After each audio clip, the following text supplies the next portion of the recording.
Елімізде Түркістан облысы пайда болды. Елбасы Нұрсұлтан Назарбаев Қазақстан Республикасының әкімшілік аумақтық құрылысы туралы жарлыққа жария түрде қол қойды. Бұл туралы Стан-кз хабарлайды. Мемлекет басшысы жарлыққа жария түрде қол қою рәсімінде Шымкенттің Астана және Алматымен қатар тұрғындарының саны миллионнан асатынын қазақстандық қалалар қатарына енгенін айтты. Қазақстан Республикасының әкімшілік аумақтық құрылысы туралы заңның 3 бабы 1 бөліміне сәйкес бүгін мен қол қойған жарлық Шымкентке республикалық маңызы бар қала мәртебесін береді. Бұл әкімшілік бірлік біздің еліміздегі 17-ші аймақ болады. Ғасырлар бойы қазақ хандығы мен түркі әлемінің саяси және рухани өмірінің жүрегі болған Түркістан қаласы облыс орталығы атанды дейді елбасы. Рәсім соңында мемлекет басшысы президент әкімшілігі үкімет пен облыс әкімдігіне жарлықтың сапалы әрі жылдам жүзеге асырылуы, жергілікті мемлекеттік органдар мен ұйымдардың тоқтаусыз әрі тиімді қызметін қамтамасыз ету жөнінде нақты тапсырмалар берді.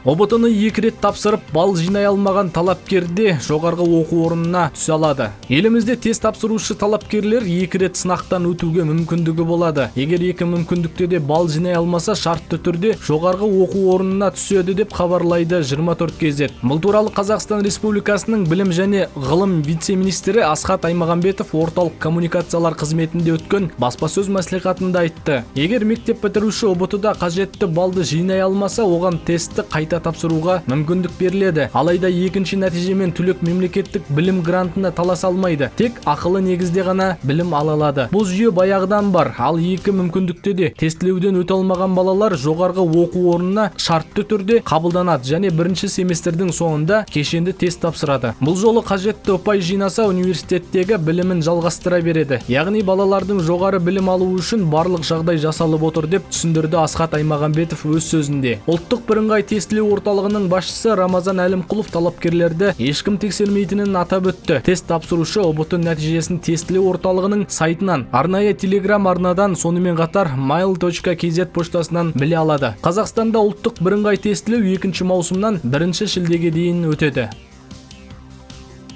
Елімізде еңбек ақысы төмен жұмысшылардың салық жүктемесін азайту көзделуде. Республикамызда 2 миллионнан астам адам 25 айлық есептік көрсеткіштен төмен жалақы алады. Бұл шамамен 60 мың теңге. Осыған орай еңбек ақысы төмен жұмысшылардың салық жүктемесін азайту көзделіп отыр деп хабарлайды 24kz. Сенат отырысында депутаттар жаңа жобаның барысымен танысып, қызметкерлердің әлеуметтік жағдайын көтеру жолдарын қарастырды. Ұлттық экономика министрінің бірінші орынбасары Руслан Дәленовтың айтуынша, салықтың төмендеуі арқылы шамамен 29 миллиард теңге жалақының артуына жұмсалады. Алайда қазір базалық лауазымдық жалақының мөлшері көпшіліктің көңілін көншітпейді. Депутаттар түйткілді жайтты мейлінше тез әрі оңтайлы шешу қажет деп отыр.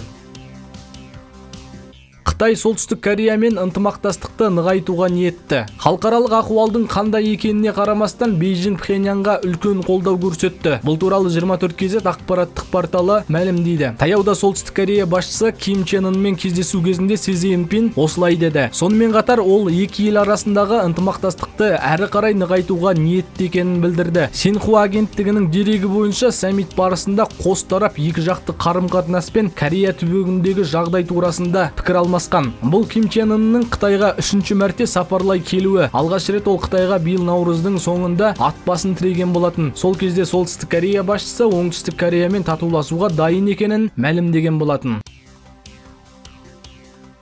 Головкин Қазақстанға келеді. Орта салмақтағы әлем чемпионы Геннадий Головкин мексикалық Сауль Альвареске қарсы өтетін 2-ші кездесудің алдында Қазақстанға келмек. Бұл туралы боксшының өзі Yahoo Sports порталына берген сұхбатында айтты деп хабарлайды 24kz. Мен Қазақстанға жол жүріп бара жатырмын. Келесі аптада қайта келіп жаттығуды бастаймын. Алдымен үйге барып, достарым мен туыстарымды көріп қайтқым келеді. Менің қазір демалысқа уақытым бар. Келесі аптадан бастап назарымды 100% боксқа ауыстырамын дейді Головкин. Еске салайық, Головкин мен Канело 2-ші кездесудің алдында бірлесіп баспасөз жиынын өткізуден бас тартты. Олар енді тек кездесуге 1 апта қалғанда ғана бірлесіп баспасөз жиынын өткізеді. Олардың 2-ші кездесуі 15 қыркүйекке жоспарланған.